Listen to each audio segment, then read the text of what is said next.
Hey boardies, welcome to AmassGames. My name is Simon. Today we're talking about Dominion Plunder. This is not Plunder, this is Dominion Plunder, because someone else got confused when I mentioned playing it before. So this is an expansion for Dominion. This is the 15th expansion for Dominion. It doesn't say second edition on it. I think at this point, second edition of Dominion had already come out, which is just out of shot.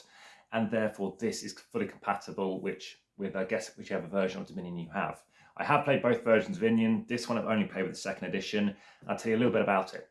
So I've played both of the initial starting scenario setups that you can play, which is Flotsam and Jetsam. Yet to play it with the base game or second edition mixed in with it. Yet to play it with Hinterlands mixed in with it and other expansions as well. However, I just want to tell you a little bit about it. So my review so far is it's very good. It may be my favourite expansion. However, it is more complicated and it's perhaps more strategic. And some bits where I go, I'm ignoring that card. A bit like in other games I mentioned previously, already filmed today, about deck builders. There's this one called Duration.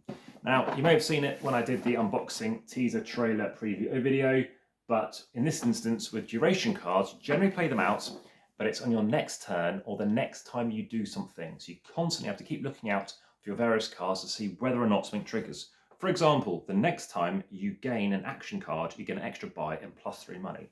And then once you do that, you take that duration card, it's going to come out of your tableau, out of your hand, I guess, or out of what's on your table, and then it's going to go in your discard pile. So you're going to keep on having it come round and round and round, which is not a bad thing. It can thin your deck whilst it's out.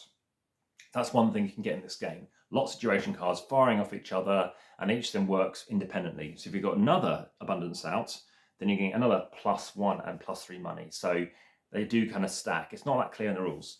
Also, you also have other things out here, such as events. So other things you can be doing, other things which can trigger. For example, you can have an event in play. It happens in the first time in Jetsam. So in this case, you pay money. You don't take the card. It stays in front of you, or in front of everybody. And this one states, you may trash an action card from your hand to gain a loot.